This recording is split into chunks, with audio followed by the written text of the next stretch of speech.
Je vous salue dans le nom précieux de notre Seigneur Jésus-Christ. Namisalimia mjina damani ya Bwana Yesu Kristo.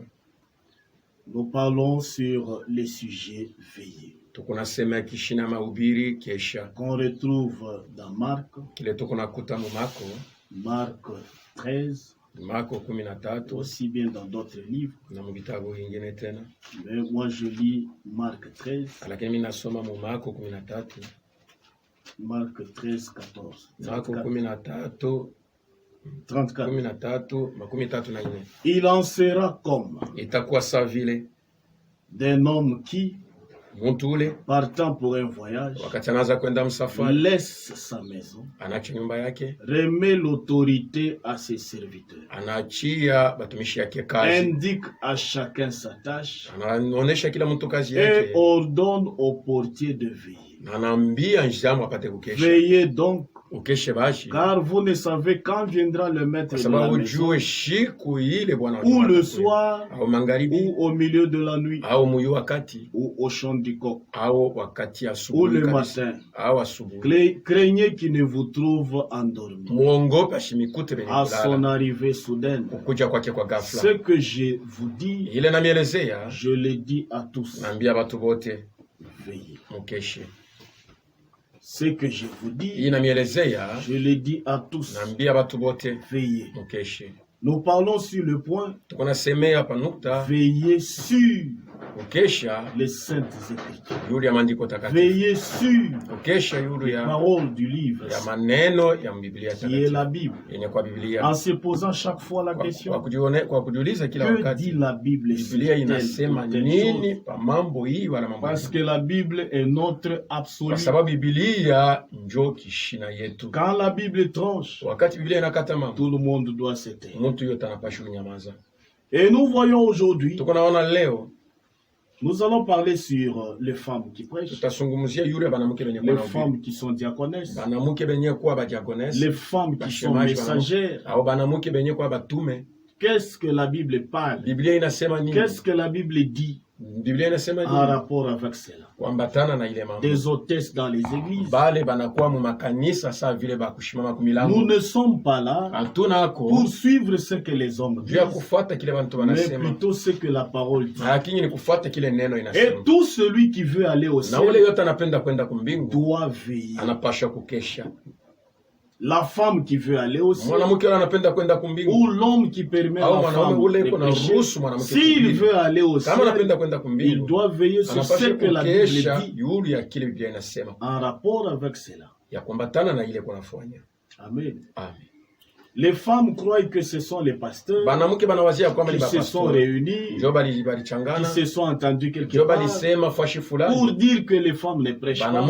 Et les femmes croient que quand les hommes, quand les pasteurs, les prédicateurs disent que la femme ne prêche pas, ils sont méchants. Et pourtant, ils leur montrent la volonté de Dieu.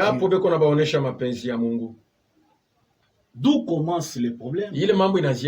Quand Dieu a créé l'homme et la femme, tous étaient sur le même pied d'égalité.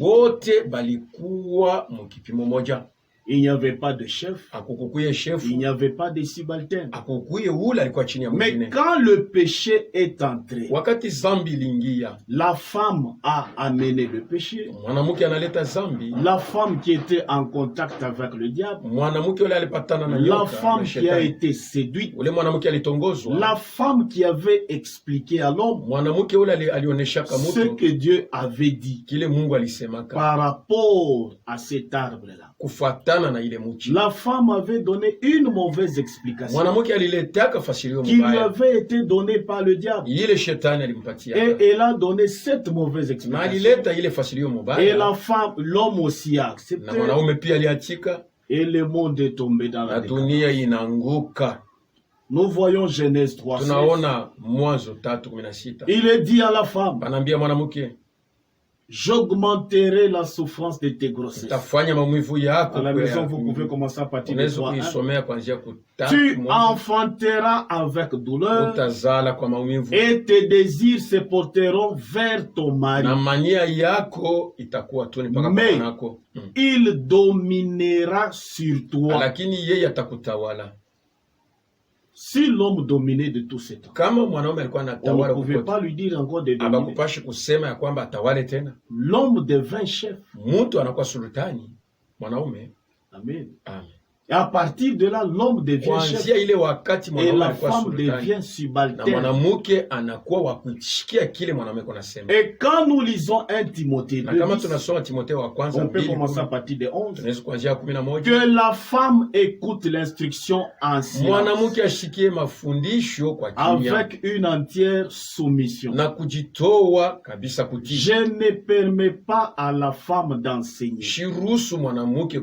ni de prendre de l'autorité sur l'homme, mais elle doit demeurer dans le silence,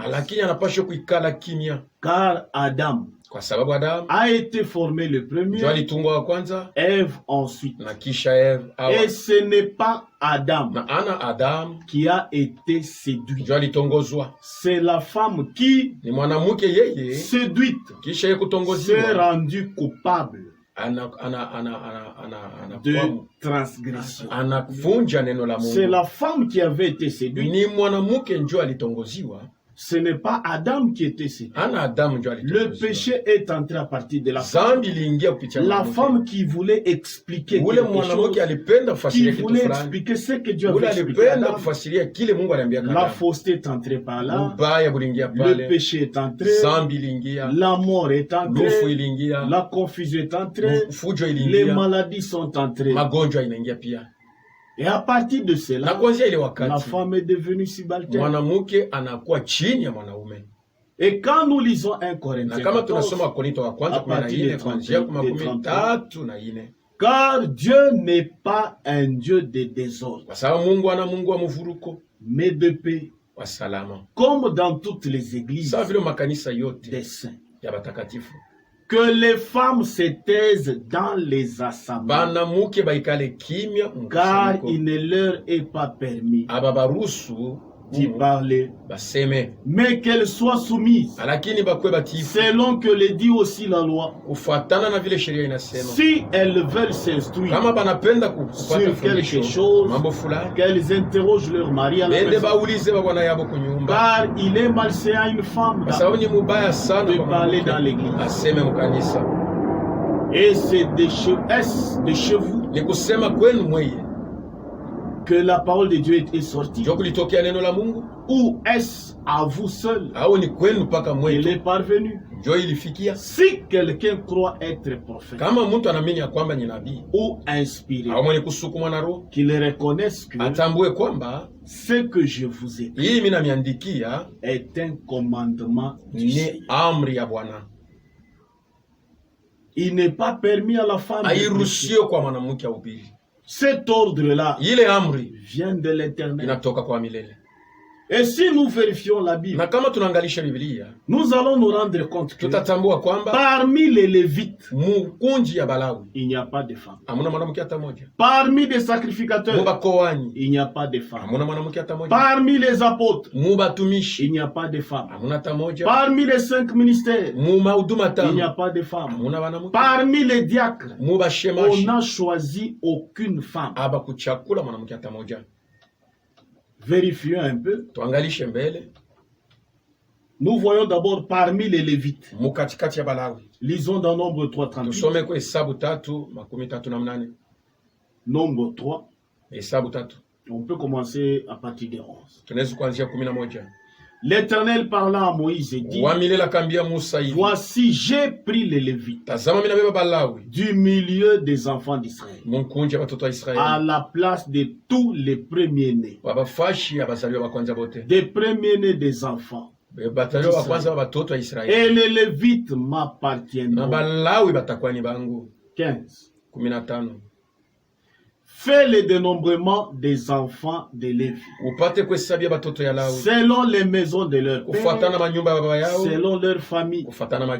Tu feras le dénombrement de tous les mâles depuis l'âge d'un mois et au-delà. Il n'est pas parlé des filles. Il n'est pas parlé des femmes. Mais on parle des mâles. 17. Ce sont ici les fils de Lévi. D'après leur nom. On n'a pas dit les filles de Lévi. À la maison, vous pouvez arriver jusqu'à 39. Je lis 39. Tous les Lévites dont Moïse et Aaron firent le dénombrement sur l'ordre de l'Éternel, selon leur famille, tous les mâles. Il n'est pas dit des filles. Donc, parmi les Lévites, il n'y a pas de filles. Les Lévites travaillent à l'église. Donc, aucune femme ne travaille là. Comme Lévites. Et prenons maintenant parmi les sacrificateurs. Voyons quelle est la femme qui était sacrificateur. Lisons Nombre 3:10. Tu donneras les Lévites à Aaron et à ses fils. Ils les seront entièrement donnés de la part des enfants d'Israël. Tu obéiras, tu établiras Aaron et ses fils pour qu'ils observent les fonctions de leur sacerdoce. Et l'étranger qui approchera sera puni de mort. Il est parlé des fils. Je prends encore le Lévitique 21 à partir de 16. L'Éternel parla à Moïse, parle à Aaron et dit, tout homme de ta race parmi tes descendants. Il n'est pas dit toute femme. Pourquoi? Les femmes étaient déjà exclues. Toute femme de ta femme, de ta race, et parmi tes descendants, qui aura un défaut corporel, ne s'approchera point. 18. Tout homme qui aura un défaut. 19. Un homme ayant une fracture. 20. Un homme bossu. 21. Tout homme de ta race. Il n'est pas parlé des femmes. 24. C'est ainsi que parla Moïse à Aaron et à ses fils. Il n'est pas dit et à sa fille. Donc parmi les Lévites, il n'y a pas de femmes. Parmi les sacrificateurs, il n'y a pas de femmes. Voyons maintenant parmi les apôtres, est-ce qu'il y a une femme? Quel est le nom de cette femme? Jésus a choisi 12 apôtres. Et quand Judas est parti, on a ajouté Matthias. Est-ce que Matthias était une femme? Nous voyons les noms des apôtres. Lisons un peu Matthieu 10.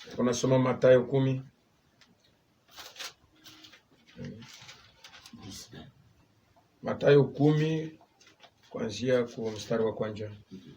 Puis ayant appelé ses 12 disciples. Nous lisons Matthieu 10, hein, pour voir les noms des apôtres et voir s'il y a les noms d'une femme. Puis ayant appelé ses 12 disciples,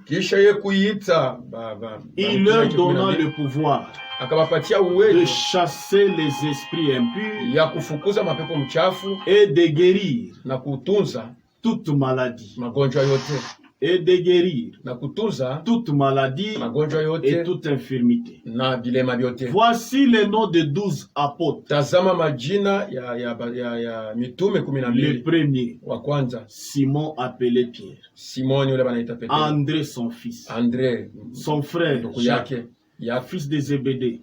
Mtoto wa Zebedee. Jean son frère. Yohane Philippe. Barthélemy. Thomas. Matthieu. Matayo. Le publicain. Jacques. Yakobo. Le fils d'Alphée. Mtoto wa Alphée. Et Thaddée. Thaddée. Simon le Cananite. Judas Iscariote. Celui qui livra Jésus. Tels sont les 12 que Jésus envoya. Il n'y a pas le nom d'une femme. Amen. Amen. Parmi les 12 apôtres, il n'y a pas le nom d'une femme. Et parmi les prophètes, parmi les messagers, il n'y a pas de femmes. Les femmes peuvent avoir le don de prophétie, parler en langue et autres, mais pas le ministère de prophète. Le don de prophétie, mais pas le ministère de prophète. Les femmes peuvent témoigner de tout ce que Dieu a fait, parce que la Bible dit: publier les hauts faits de l'Éternel. Dieu guérit les femmes. Dieu guérit les hommes. Il fait des hauts faits, ces merveilles parmi son peuple, les femmes et les hommes. Et elles ont droit de témoigner de ça. Témoigner et prêcher, c'est différent. Psaume 105:1. Louez l'Éternel. Invoquez son nom. Faites connaître parmi le peuple ses hauts faits. Chantez en son nom. Parlez de toutes ses merveilles. Glorifiez-vous de son saint nom. Que le cœur de ceux qui cherchent l'Éternel se réjouisse. Ayez recours à l'Éternel et à son appui. Cherchez continuellement sa face. Souvenez-vous des prodiges qu'il a fait, de ses miracles et des jugements de sa bouche. Les femmes peuvent témoigner. Les hommes peuvent témoigner.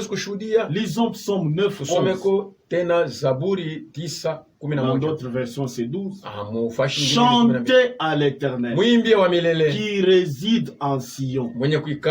Publiez parmi le peuple ses hauts faits. Et là, nous voyons la femme samaritaine. Quand elle était au puits, Jésus a parlé avec elle. Et quand Jésus a parlé avec elle, la femme est allée témoigner de ce qu'elle a vu, de ce qu'elle a entendu, de ce qu'elle a croisé le prophète, de ce qu'elle a croisé le Messie. Elle a témoigné, elle a appelé aux autres, les autres aussi de venir l'écouter. Elle n'a pas prêché, elle a témoigné. Nous lisons cela dans Jean 4. Jésus lui dit: je le suis. Parce que vous pouvez commencer à partir de 9. Mais moi je commence à partir de 6. Jésus lui dit: je le suis, moi qui te parle. Là-dessus arrivèrent ses disciples, qui furent étonnés de ce qu'il parlait avec une femme. Toutefois, aucun ne dit. 28. Alors la femme, ayant laissé sa cruche, s'en alla dans la ville et dit aux gens: venez voir un homme qui m'a dit tout ce que j'ai fait. Ne serait-ce pas point le Christ? Plusieurs Samaritains de cette ville crurent en Jésus à cause de cette déclaration formelle de la femme. Il m'a dit tout ce que j'ai fait. La femme a rendu témoignage. Aussi, quand les Samaritains vinrent le trouver, ils le prièrent de rester auprès d'eux. Et il resta là 2 jours.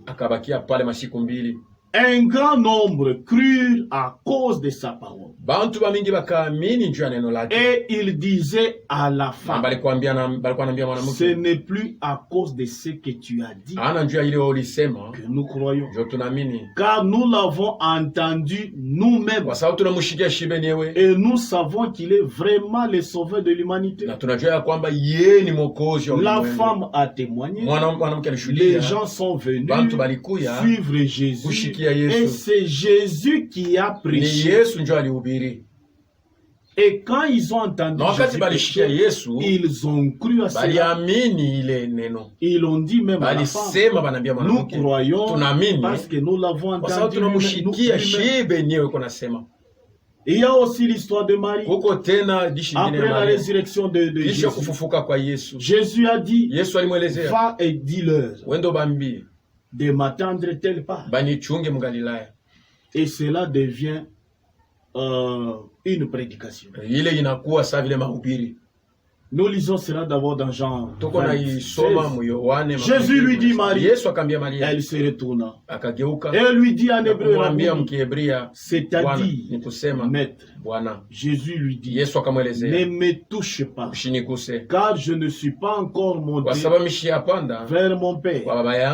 Mais va, trouve mes frères et dis-leur que je monte vers mon Père et votre Père. C'est mon Dieu et votre Dieu.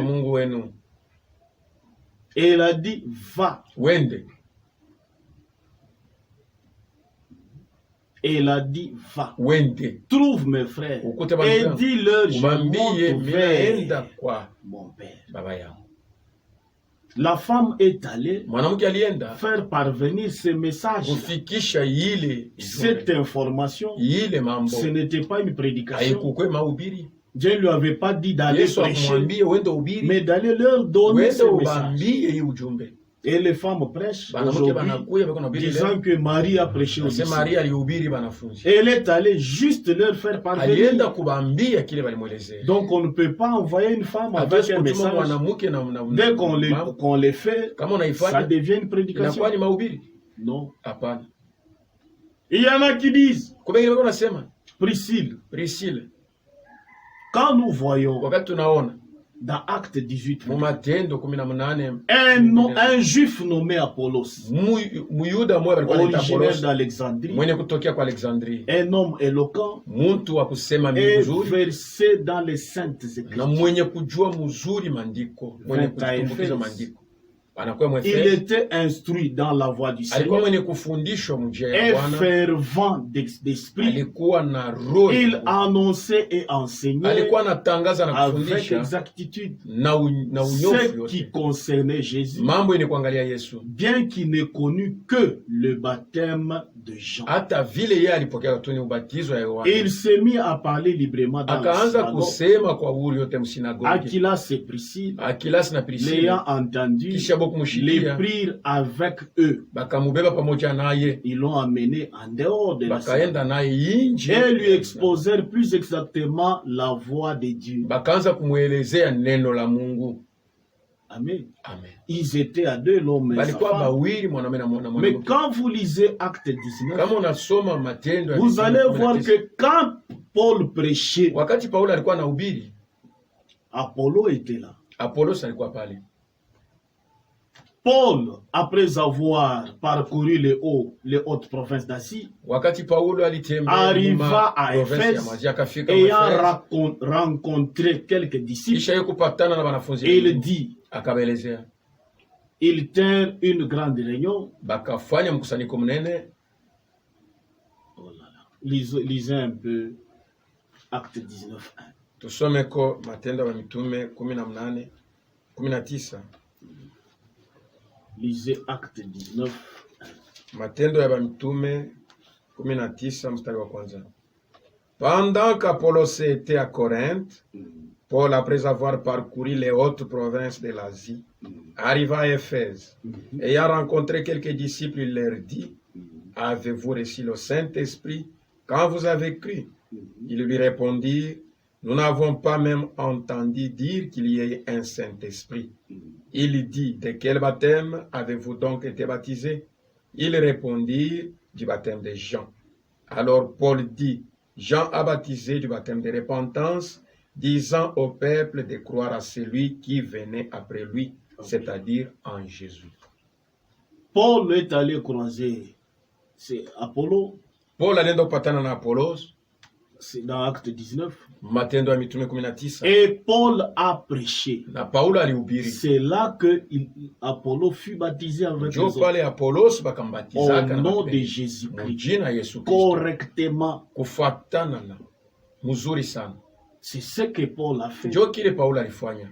Donc on doit bien lire les Écritures. Tunapaswa kusoma mzuri maandiko. Il y en a qui disent, quand nous lisons dans Psaume 68, la Bible parle des messagers. Dieu n'envoie jamais des messagers. La Bible parle des messagers. Quand nous lisons dans la version Louis II, Psaume 68, 11, le Seigneur dit une parole. Et les messagers de bonnes nouvelles sont une grande armée. Et il y en a qui disent, voici, ce sont les messagers que Dieu envoie. S'il ne s'agissait que de ça, mais où sont les messagers? Oh, si Dieu a envoyé les messagers, ça devait être masculin. Il y a un problème de traduction ici. Parmi les Lévites, Dieu n'a appelé aucune femme. Parmi les sacrificateurs, aucune femme. Parmi les apôtres, aucune femme. Lisez la version Roi Jacques. On va lire en français. Psaume 68, 11. Le Seigneur donna la parole. Grande était la compagnie de ceux qui la proclamaient. La compagnie, c'est le groupe. Il n'est pas parlé des femmes. Donc il y a eu une mauvaise traduction ici. Et quand nous lisons dans Scofield, en anglais, il est écrit, même en français, the Lord gave the word, great was the company. Ilikuwa ni munene ile nkunji ya bantu. All those who proclaimed it. Bale balikuwa na itangaza. Il est parlé du groupe. Banasema njuu ya nkunji. Il n'est pas parlé des messagers. Abaseme njuu ya bajumbe. Dieu ne se contredit jamais. Mungu hawezi kujipinganisha. Nous voyons aussi parmi les prophétesses. Tunaona tena mubanabii banamuke. Il y a une différence. Kuko tofauti entre le don katikati ya zawadi prophétie ya unabii et le ministère na huduma ya nabii.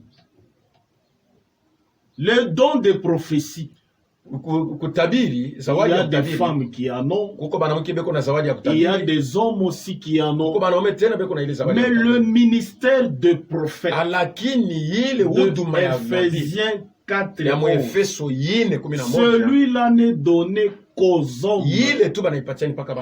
Mais on peut avoir des femmes qui ont le don de prophétie. Les hommes aussi qui ont le don de prophétie et qui ne sont pas prédicateurs. Amen. Avoir le don de prophétie, ce n'est pas un ministère de prophète. Et c'est pour cela que nous retrouvons beaucoup de femmes avaient le don de prophétie. Nous commençons par Exode 15-20. Marie la prophétesse, sœur d'Aaron. Le prophète à cette époque-là était Moïse. Marie avait le don de prophétie. Il nous est parlé aussi dans Juge 4. Dans ce temps-là, Déborah, prophétesse, elle avait le don de prophétie. Ce n'était pas le ministère de prophète. Nous avons aussi Hulda dans 2 Rois 22-14 qui était aussi prophétesse. Nous voyons aussi 2 Chroniques 34-22. Ilkija et ceux qui avaient désigné le roi allèrent auprès de la prophétesse Hulda. Elle avait le don de prophétie. Néhémie 6-14. Souviens-toi, oh mon Dieu, de Tobija. Souviens-toi aussi de Noadia, la prophétesse, et des autres prophètes. Noadia avait les dons de prophétie. Nous voyons aussi Esaïe 8:3. Il y a une femme qui avait les dons de prophétie à laquelle le prophète Esaïe s'était approché pour avoir un enfant. Nous retrouvons cela dans Esaïe 8.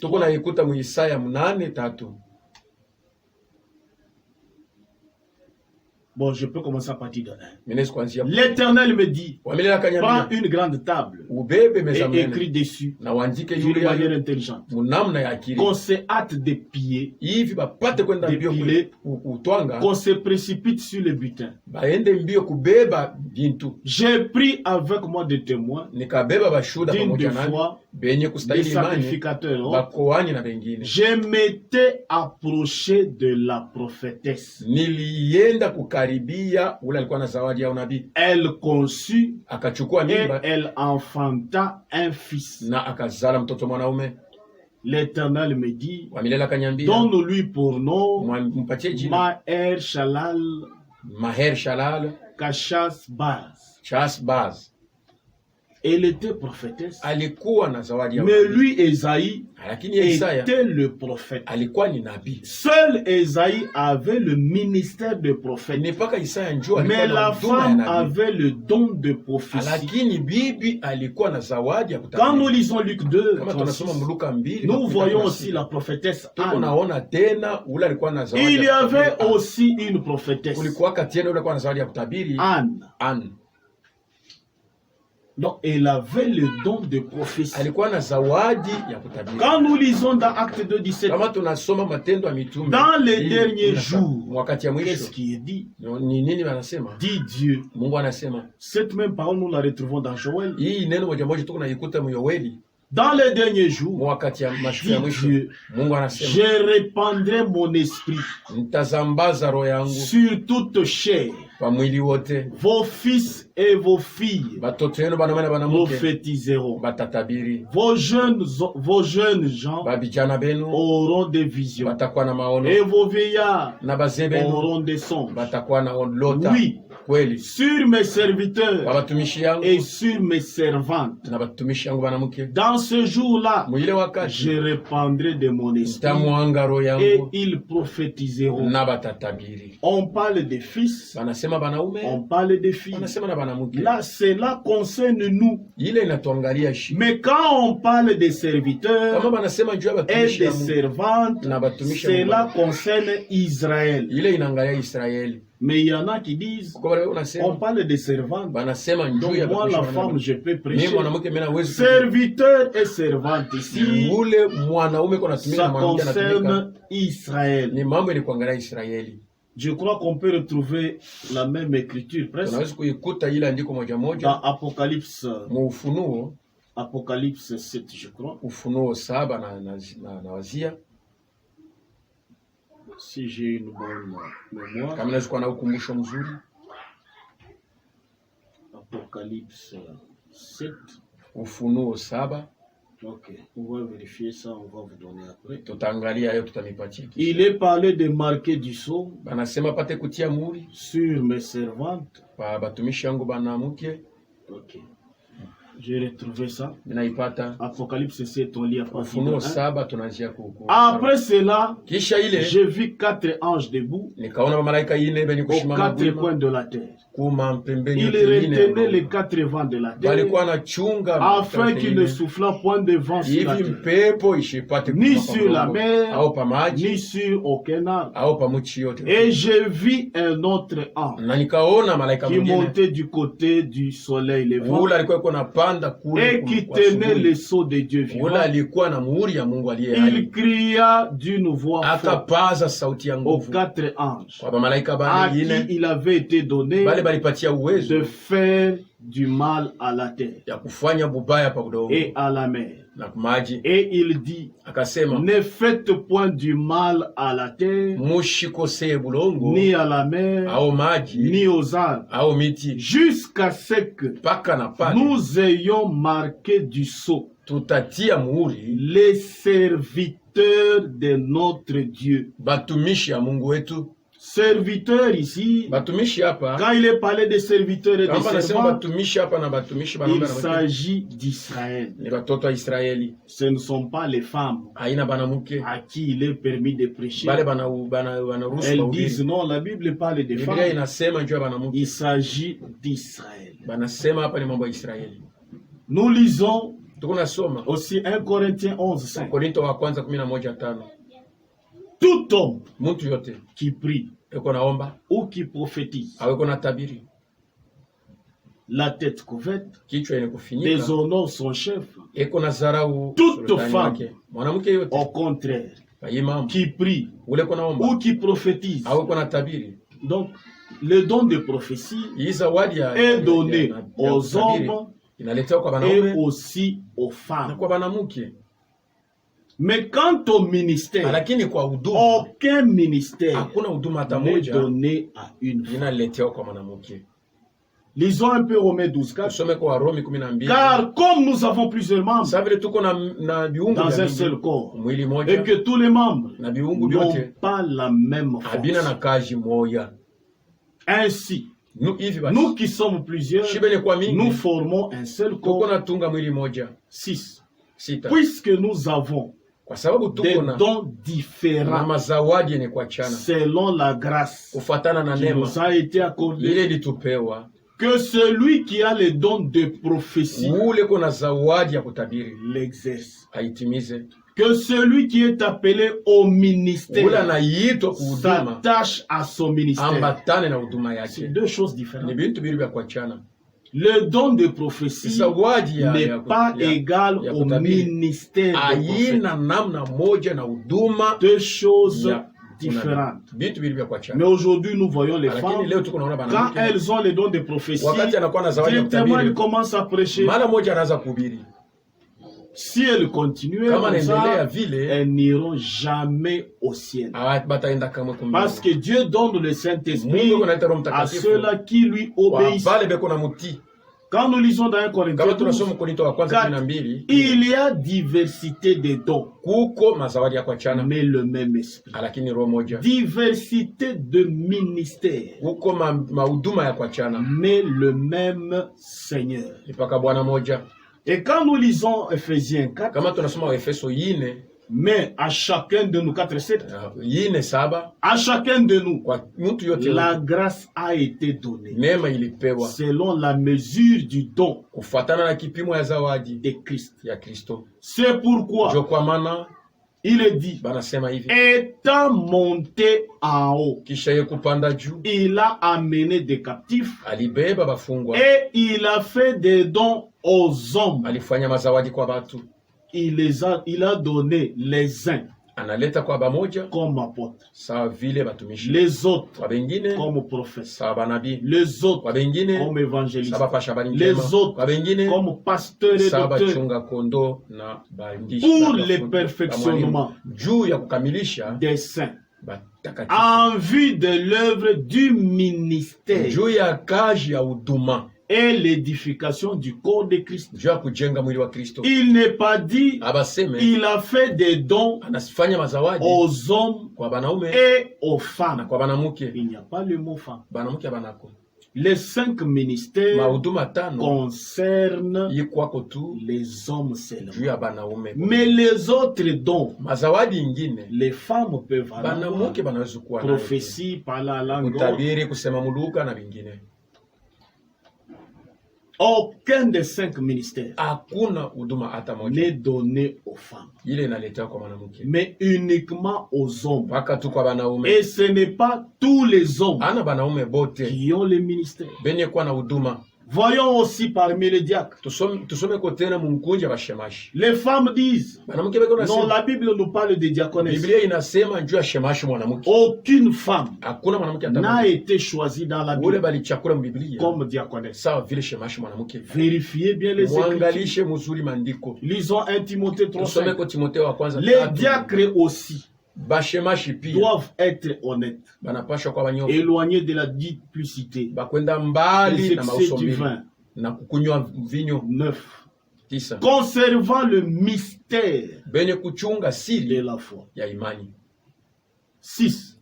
6. Il ne doit pas, il ne faut pas Aipashwe qu'il soit bakuye un nouveau converti. akwe muntu mwenye kuamini sasa Parmi les mwanaume. conditions sur le choix du diacre, Mambo ile shemasha anapaswa il kutimiza est mbele ya dit kumchagua. qu'il ne faut pas qu'il soit Aipashwe akuye, et non pas qu'elle soit. anasema akuye mwanamke, Qu'il soit un nouveau converti. akuye mwanaume ule anatokea kuamini Il hapa n'est sasa. pas écrit Abandike une nouvelle convertie. au ule mwanamke mwenye kutoka kuamini hapa sasa, hapana. D'où est-ce que les femmes prennent Banamuke beko naitosha wapi cette charge-là? ile kazi? Et quand nous lisons Acte 6, Kama tunasoma Tendo ya Mitume 6, nous allons voir aussi cela. tutaona tena Qu'on n'a pas choisi les femmes. abakuchakue banamuke.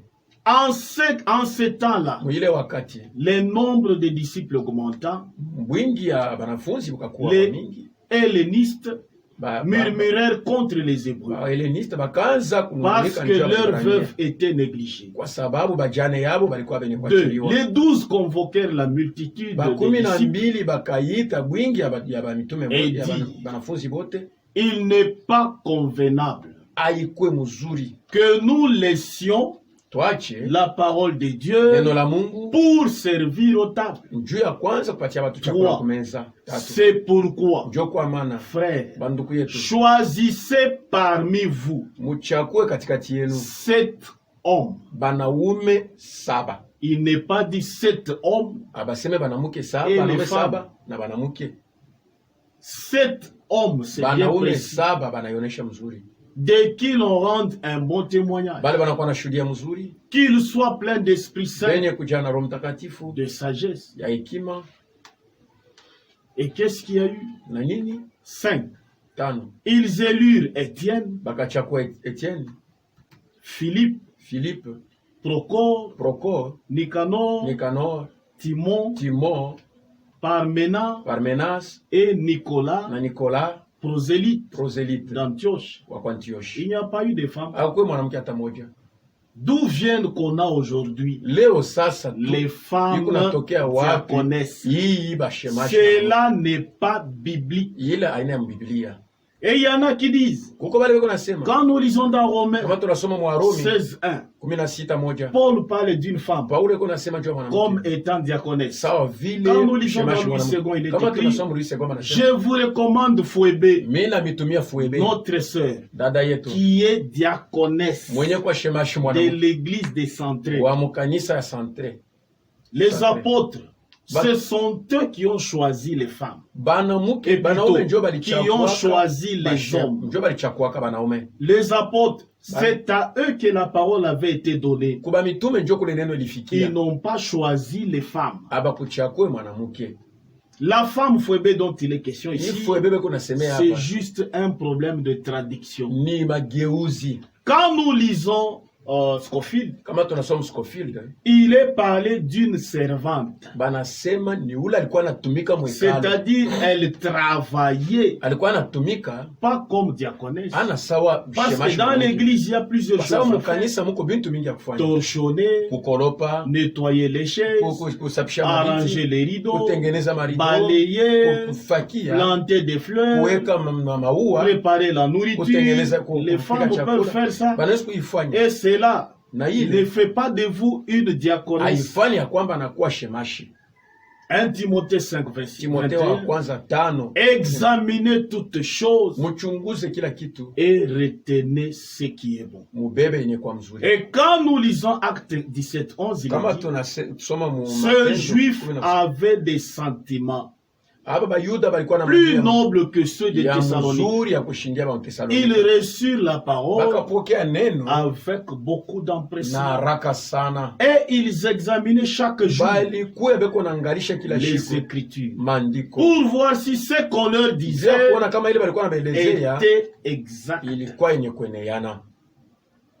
Et nous lisons une autre écriture, 1 Corinthiens 4, 6. C'est à cause de vous, frères, que je fais de ces choses une application à ma personne et à celle d'Apollos, afin que vous appreniez à nos personnes à ne pas aller au-delà de ce qui est écrit. Donc, quand nous voyons dans la Bible, il n'y a pas de femmes parmi les Lévites, parmi les sacrificateurs, parmi les apôtres, parmi les diacres. Il n'y a pas de femmes. D'où viennent les femmes aujourd'hui? Et toutes les femmes qui prophétisaient dans la Bible, elles avaient le don de prophétie et non pas le ministère de prophète. D'où toute femme qui veille, toute femme qui doit aller au ciel, qui cherche à aller au ciel, elle doit savoir que si elle ne veille pas sur ce que disent les Écritures, elle n'ira pas au ciel. Elle doit se poser la question, est-ce que la Bible permet à une femme de travailler comme diaconesse, comme apôtre, comme évangéliste, comme pasteur? Non. Et si elle ne vérifie pas cela, elle n'ira pas au ciel. Parce qu'elle est distraite, c'est-à-dire qu'elle dort. Et Paul a dit dans 1 Corinthiens 14, il a dit que tout celui qui est prophète, tout celui qui est inspiré, qu'il reconnaisse que ce que j'ai dit est un commandement du Seigneur. Donc cela ne venait pas de Paul. Il y en a qui disent Paul n'aimait pas les femmes, c'est pour cela qu'il a interdit aux femmes de pécher. Ce n'est pas Paul qui a interdit. Le problème a commencé depuis Genèse. Le problème c'était Ève. C'est elle qui a apporté pour la première fois la parole à Adam. Et la confusion est entrée, la mort est entrée. À partir de là, la femme est devenue subalterne. À partir de là, la femme ne peut pas prêcher. Donc cela ne vient pas de Paul, ne vient pas d'un prédicateur. Amen. Lisons un peu Galates 1:6. Je m'étonne que vous vous détourniez si promptement de celui qui vous a appelé par la grâce de Christ pour passer à un autre évangile. Non pas qu'il y ait un autre évangile, mais il y a des gens qui vous troublent et qui veulent renverser l'évangile de Christ. Mais quand nous-mêmes, quand un ange du ciel annoncerait un autre évangile, que celui que nous avons prêché, qu'il soit anathème. Donc tout celui qui enseigne aujourd'hui le contraire de ce que les apôtres ont enseigné, de ce que les prophètes ont enseigné dans la Bible, il est maudit. Et les femmes sont contentes disant que ce pasteur-là ne voulait pas, mais l'autre pasteur-là nous a permis de prêcher. Aucun pasteur n'a le ciel pour lui. Le ciel appartient à Dieu. La Bible appartient à Dieu. Celui qui a dit aux femmes de ne pas prêcher, c'est Dieu. Ce n'est pas un pasteur. Celui qui vous dit que vous devez prêcher, que vous pouvez prêcher, que vous pouvez travailler comme diaconesse, il ne vous aime pas. Celui qui vous aime vous dit la vérité. La vérité, c'est la parole de Dieu. La vérité ne vient que de Dieu. Toutes celles qui prêchent, si elles sont réellement filles de Dieu, si elles sont réellement des élus de Dieu, si réellement ils veulent aller au ciel, elles doivent abandonner et suivre la parole de Dieu. Car Jésus dit, mes brebis entendent ma voix et me suivent. On suit Jésus dans la vérité, parce qu'il dit je suis le chemin, je suis la vérité et je suis la vie. Donc toutes celles qui espère un jour aller au ciel doivent veiller sur les Écritures et abandonner cela. C'est une tâche que Dieu a donnée aux hommes uniquement, pas aux femmes. Et quand nous relisons encore, relisons Actes, nous allons lire deux Écritures. Nous lisons Marc. Lisons un peu Marc 13. Marc 13, 34. Il en sera comme d'un homme qui, partant pour un voyage, laisse sa maison, remet l'autorité à ses serviteurs. Il n'est pas dit à ses servants. Et puis il est dit, indique à chacun sa tâche. Il n'est pas parlé de femmes. Quand nous lisons Matthieu, Matthieu 13, lisons Matthieu 13, à partir de 20, on peut lire 24. Il leur proposa une autre parabole. Et il dit, le royaume des cieux est semblable à un homme qui a semé une bonne semence dans son champ. Mais pendant que ces gens dormaient, son ennemi vint, s'aima délivré parmi les blés. Lorsque l'herbe eut poussé et donner du fruit, livré par lui aussi, les serviteurs du maître de la maison vint lui dit, Seigneur, n'as-tu pas semé une bonne semence dans ton champ? D'où viennent donc qui est livré? Il leur répondit, c'est un ennemi qui fait cela. Et les serviteurs lui dit, veux-tu que nous allions l'arracher? Non, dit-il, de peur qu'en arrachant l'ivraie, vous ne déracignez en même temps le blé. Il est parlé de ses serviteurs. D'où viennent que les femmes prêchent? toutes les femmes qui prêchent, elles doivent savoir qu'elles n'ont pas affaire à un homme.